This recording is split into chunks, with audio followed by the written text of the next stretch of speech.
Sairam electronics and batteries कोणत्याही electronic वस्तू खरेदीवर हमखास आकर्षक भेटवस्तू सोबतच मिळवा 5000 पर्यंत कॅशबॅक, 0% डाऊन पेमेंट, 0% व्याजदर।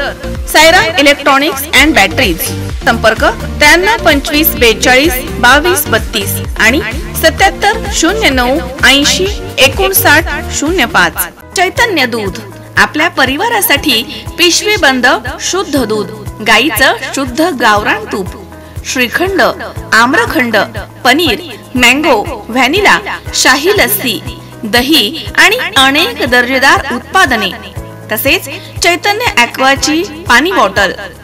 चांदवड शासकीय विश्रामगृह इथे यशवंत सेना चांदवड देवळा तालुक्याच्या वतीने बैठक घेण्यात आली। यावेळी यशवंत सेनेचे महाराष्ट्र सरचिटणीस खंडेराव पाटील यांनी धनगर समाज विविध मागण्या तसेच विधानसभा निवडणुकीमध्ये समाजाची दिशा ठरवण्याबाबत येत्या 1 सप्टेंबर 2024 रोजी यशवंत सेना धनगर समाजाचा मेळावा सरसेनापती माधवभाऊ गर्दे यांच्या उपस्थितीमध्ये आयोजित करण्यात येत आहे आणि त्या संदर्भात धनगर समाजाचे प्रमुख पदाधिकारी यांची पत्रकार परिषद घेण्यात आली।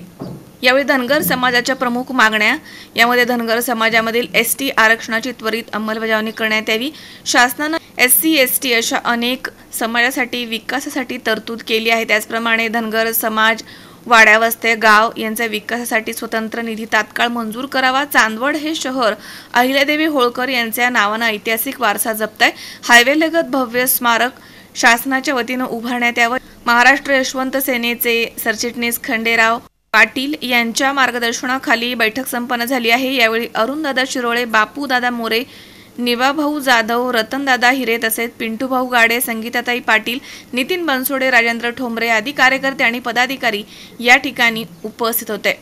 बैठकीसंदर्भात आपण काय सांगाल? मी खंडेराव पाटील, यशवंत सेना महाराष्ट्र प्रदेश सरचिटणीस, सरसेनापती माधवभाऊ गर्दे यांचा महाराष्ट्रभर दौरा सुरू असताना 1 सप्टेंबरला सरसेनापती माधवभाऊ गर्दे रस्त्याने जात असताना या ठिकाणी चांदवड येथे ते येणार आहे आणि धनगर समाजाच्या बऱ्याचशा या ठिकाणी मागण्या आहेत। गेल्या 40 वर्षापासून हा समाज आपल्या विविध मागण्यासाठी झगडतोय। कुठल्याही राजकीय पक्षाचे याकडे लक्ष नाही। समाजाचे अनेक प्रश्न आहेत, प्रत्येक शासन येतं आणि काहीतरी भूलथापा देऊन या समाजाला वेळात काढतंय। 40 वर्षापासून प्रत्येक शासन आलं की या समाजाचा वापर करायचा, राजकीय हेतूसाठी वापर करायचा आणि वाऱ्यावरती सोडून द्यायचं, हे कितपत दिवस चालणार आहे। आणि म्हणून आमची यशवंत सेना नावाची महाराष्ट्रातील धनगर समाजाच्या न्याय हक्कासाठी एकमेव अशी लढणारी संघटना आहे। स्वर्गीय बी.के. कोकरे साहेब यांनी 1990 मध्ये स्थापन केलेली ही संघटना समाजाच्या अनेक मागण्यासाठी बी.के. कोकरेंनी या समाजाकरता बलिदान दिलंय आणि अनेक या सरकारकडून समाजातील कार्यकर्त्यांचे किती बलिदान हे सरकार घेतं या ठिकाणी खेद वाटतोय। या महाराष्ट्रात धनगर समाजाची 2 नंबरवरती संख्या असताना देखील या समाजाचा विधानसभेवर 1 किंवा 2 आमदार होतो, याची पण आम्हाला खंत आहे। आणि म्हणून यापुढे समाजाने या ठिकाणी निर्णायक पद्धतीने विचार करावा लागेल। समाजाला कुठल्या शासनाला या ठिकाणी इशारा देतोय मी, या महाराष्ट्राचा राज्य सरचिटणीस या नात्यानं जर समाजाचे जास्तीत जास्त प्रतिनिधी प्रत्येक राजकीय पक्षाने आमच्याकडे जर लक्ष दिलं नाही तर हा समाज त्याची जागा या येणाऱ्या भावी विधानसभेमध्ये दाखल राहणार नाही। या ठिकाणी याची प्रत्येक राजकीय पक्षाने नोंद घ्यावी। 2 नंबरचा असलेला हा महाराष्ट्रातील धनगर समाज अतिशय हलाखीच्या परिस्थितीत जातोय। मेंढपाळावरती अनेक हल्ले होत आहेत। आमचे मेंढपाळ बंधू फॉरेस्ट अधिकाऱ्यांकडून त्यांना मारहाण केली जाते। मेंढपाळ धनगरांच्या मेंढ्या मृत होत आहेत। कुठल्या शासकीय अधिकाऱ्याकडून त्याकडे दुर्लक्ष केलं जात आहे। मेंढपाळाला कुठल्याही प्रकारची मदत होत नाहीये आणि म्हणून हा समाज अतिशय वाऱ्यावर सोडलाय। बरेचसे समाजाच्या अनेक या ठिकाणी प्रश्न आहे, पण 40 वर्षात एका शासनाने या समाजाच्या प्रश्नाकडे लक्ष दिलं नाही, या समाजाच्या प्रश्नाकडे दुर्लक्ष केलंय. आणि म्हणून समाजापुढे सर्व समाज एकत्र होऊन यशवंत सेनेचा सरचिटणीस या नात्यानं प्रत्येक राजकीय पक्षाला आमची जागा दाखवण्याची आम्ही राहणार नाही. या ठिकाणी मी समाजाच्या वतीने कणकणीत इशारा देतोय. धन्यवाद.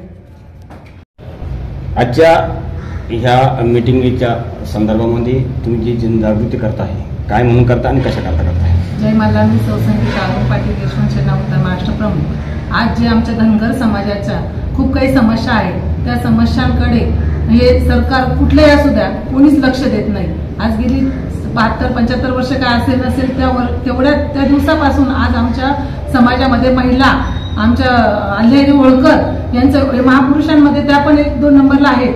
आज जर शिवाजी महाराजांच्या याच्या नंतर आमच्या अहिल्यादेवी होळकरांचं सुद्धा नाव एवढं मोठं आहे, तरी सुद्धा आमच्या अहिल्यादेवी होळकरांचं भाषणातून असेल कुठून असेल कोणीही त्यांचं नाव घेत नाही. आणि महापुरुषांचे आता जे बॅनर लावतात त्या ठिकाणी सुद्धा आमच्या अहिल्यादेवी होळकरांचा फोटो नसतो, याची मला खंत वाटते. आज मी सर्व समाजाला असेल, सर्व राजकीय पक्षाला असेल सांगू इच्छिते की माझ्या अहिल्यादेवी होळकरांचा फोटो या बॅनरवर आणि त्यांच्या भाषणातून सुद्धा त्यांचं नाव घेतलं गेलं पाहिजे ही विनंती करते. आणि सकल धनगर समाजाला मी नाशिक जिल्ह्यातून इथे या मेळाव्यासाठी उपस्थित राहण्यासाठी विनंती करते. जय हिंद, जय महाराष्ट्र. आजच्या बैठकीच्या संदर्भात आम्ही शासनास हे सांगू इच्छितो आहे की आतापर्यंत धनगर समाजाचे अनेक राजकीय पक्षांनी दिशाभूल केलेली आहे आणि निवडणुकांच्या वेळेस काहीतरी गाजर दाखवण्याचं काम केलं आणि त्यानुसार 4-2 धनगर समाजाचे नेते त्यांच्या बाजूने आहे, या हिशोबाने धनगर समाज त्यांच्या पाठीमागे आहे हा अर्थ पकडून आणि धनगर समाजाच्या योजनांना केराची टोपली दाखवलेली आहे. याच्या पुढे आता धनगर समाज सोशल मीडियाच्या माध्यमातून अनेक प्रकारे हुशार झालेला आहे. त्यांना पण कळतंय की फक्त राजकीय पोळी भाजण्यासाठी धनगर समाजाचा वापर केला जात आहे आणि यापुढे तसं होणार नाही. आता आम्ही आमच्या परीने आमची भूमिका ठरवणार आहे. जो धनगरांना न्याय देईल त्याच्या पाठीमागे जसं मराठा समाजाने त्यांचं भव्य दिव्य हे उभं केलेलं आहे, आंदोलन उभं केलं आहे, त्या पद्धतीनुसार त्यांच्या मागण्यांसाठी ते एकजूट होऊन भांडत आहेत.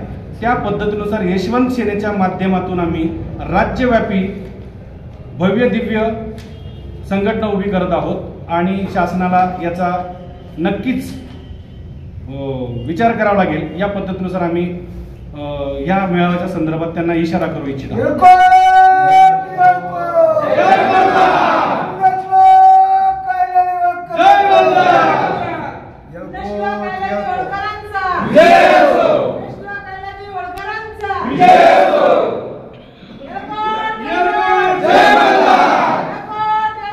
संजय जाधव, C24 तास, चांदवड, नाशिक.